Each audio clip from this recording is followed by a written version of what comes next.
Changing of the clocks have you down? Don't worry about it. We have news for you. This is the IssuesWatch podcast.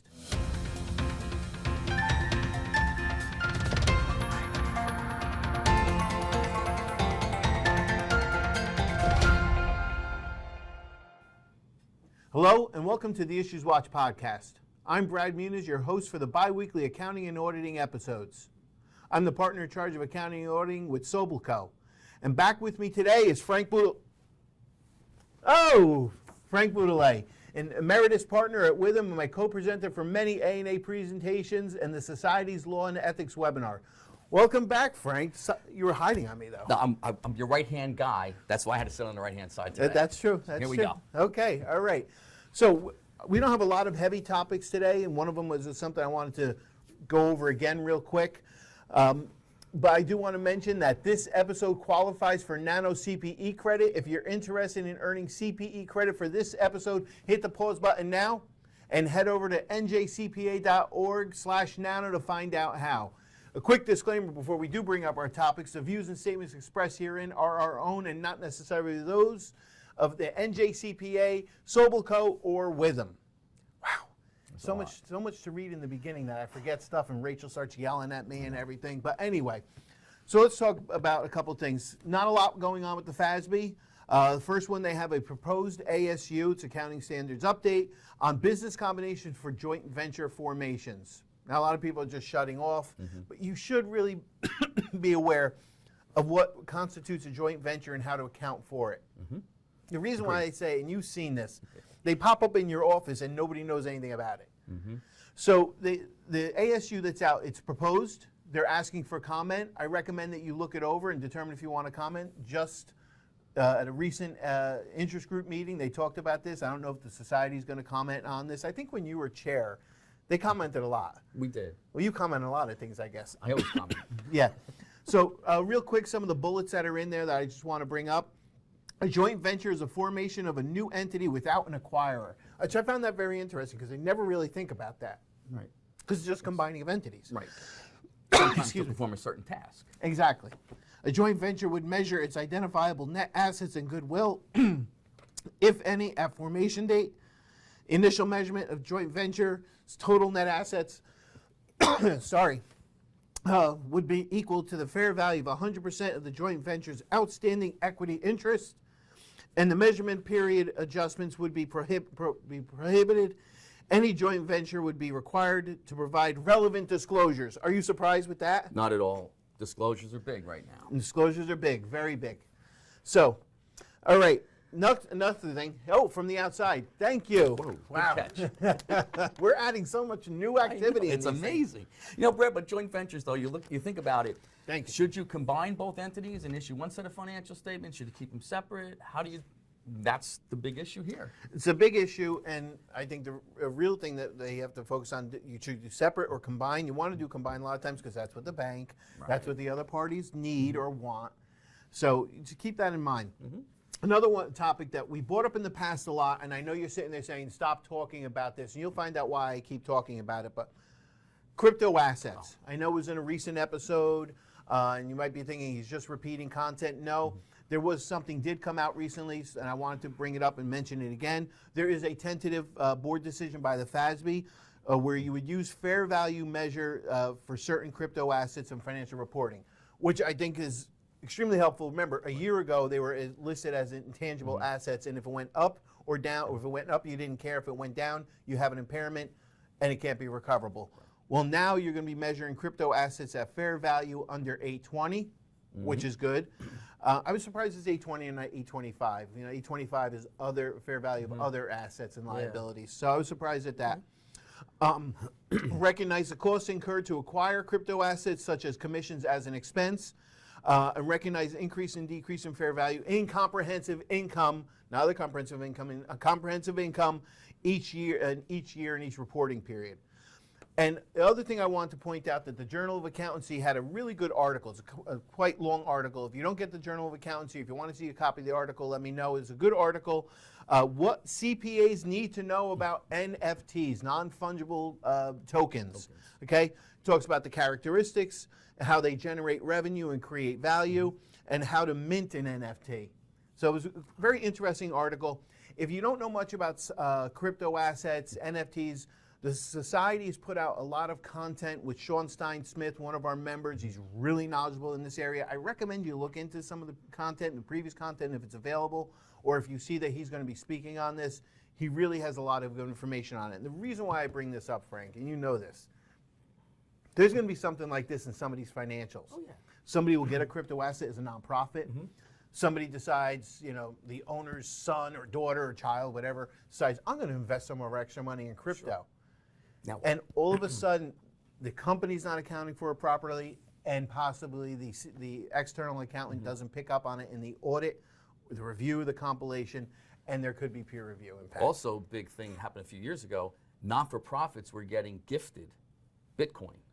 And how do they account for it? Right. And again, you have the valuation very high when it's gifted, and it drops in value, and the not-for-profits holding it in a, what do they have that? Their assets. What do they call net assets? These are two nonprofit people. Let's move on from like that. Dummies. I don't do nonprofits, so there you go. But anyway, it's how to account for it on your balance sheet. So I think it's big. And the SEC also came out a couple weeks ago with a group that they're putting together to look into crypto. So FASB's following suit. Right. So speaking of peer review, I know that you have a peer review update. I do. I do have a peer review update. So the peer review enhanced quality, audit quality initiative by the AICPA came out to the peer reviewers, and 2023, that's next year, a few months from now, they're going to have focus areas. And they listed the focus areas. So I'm telling you what the focus areas are. So when you're getting ready for this upcoming season, focus on risk assessment. They're going to dive into risk assessment, quality management. So again, that's not till 2025, but they're going to start looking into that. As single audits, now they're going into single audits because of all the government money that was given. You had to bring up nonprofit again. I know, I had to bring it up again. And then your favorite, one of your favorites, You have to say it. ESG attestation, so how to audit for ESG. And then technology-enabled auditing, using technology. So those are the focus areas that AICPA is telling their peer reviewers to start looking at.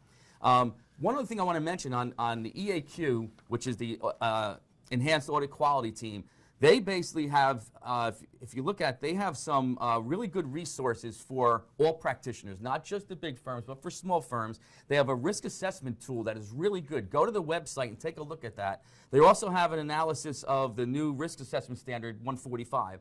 There are a few other ones, are remote auditing, which again, the technology auditing we just mentioned is the focus. They actually have a seminar and some information on how to audit remotely. So that's something to really take a look at. As you go forward for 23. So you're all gearing up right now. I know we're gearing up, right? You're gearing up for your next year-end audit, so you sit there with your staff. This is one area to start looking at. You know, it's interesting. I saw one of the items you had there, auditing fraud risk, and I just sent out the AU 260 planning letter to a new client. And you have to identify either in the engagement letter, or this is under 134, either under the engagement letter or in this, the AU 260 planning letter, the risk areas. So we automatically at least put in management override controls and revenue recognition. And the new client said, why did you get this from looking at our financials? Why did you think this? And automatically they're seeing this. They're saying, wait, you think we override controls? Well, I had to tell them the AICPA says revenue recognition and management override control is a presumed fraud risk. And always keep that in mind. And if you don't have that in your letters, I make sure everybody put that in our either engagement letter. We didn't put in the engagement letter, but the AU 260 letter, because we issue them for all audits. At least those two items have to be mentioned. Absolutely. That's a good point. Great, good job. Thank you. This is how I pass peer review, is I keep checking on things with him. Come up with some ideas. Last thing we'll talk about is that some SEC stuff.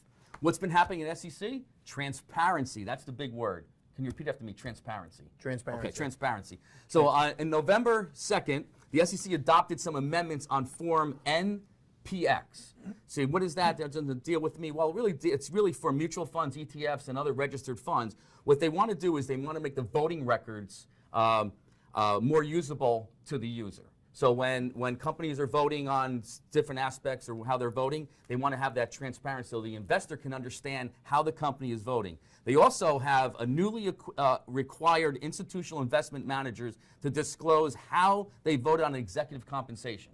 Again, transparency so the user of the financial statements can understand how things are being done at the organization.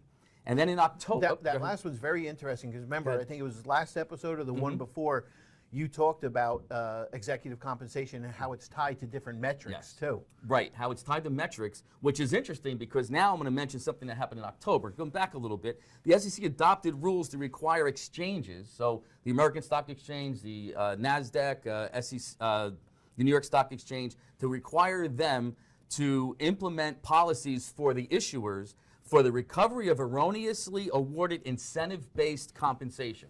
So we talked about before, where some compensation, there's incentive for compensation, and now they're recapturing some of that. They want now to be transparent to the investor, so they know what compensation was being pulled back. So again, the SEC right now is all about transparency. How do we get information to the user of the financial statements so they can understand everything that's going on in the company? It's funny, a person at college, I was speaking at William Patterson recently, and they came up, they were a finance major, and they said, why don't they make reporting easier for the average person to invest? I said, well, that's not our doing, and it's really not even the FASB or AICPA. I said, that's the SEC. They're there to try and protect the investor, and the way that they feel is more and more information, more transparency, but it makes it harder for some of the average reader to understand this. Absolutely. Other than I'm a CPA, I understand financials. I would not know how to read a financial statement. Some of the disclosures that are required make no sense. And how about the 10K, all the rest of the information in there? And that's where the most of the information, the important stuff, is in the rest of the 10K, not in the financials. Right. It's what. Don't tell them. Don't tell them. Okay. All right. Thank you, Frank, for all that all I information. have. So in closing, I'd like to remind you about some upcoming NJCPA events. There's an annual accounting and auditing update webinar on November 18th. There's a comprehensive update on compilations, reviews, and preparation with the Renee Rampula on November 30th. And the Society's annual nonprofit conference is on December 1st. I think we need to go to that. I think so, too. Yeah. Register for these events and more at njcpa.org/events. And be sure to join the NJCPA Accounting and Auditing Standards Interest Group. Sign up for free at njcpa.org/groups. Frank, thank you again for joining me. You helped making this go much quicker. Love being here. And thank you for watching or listening.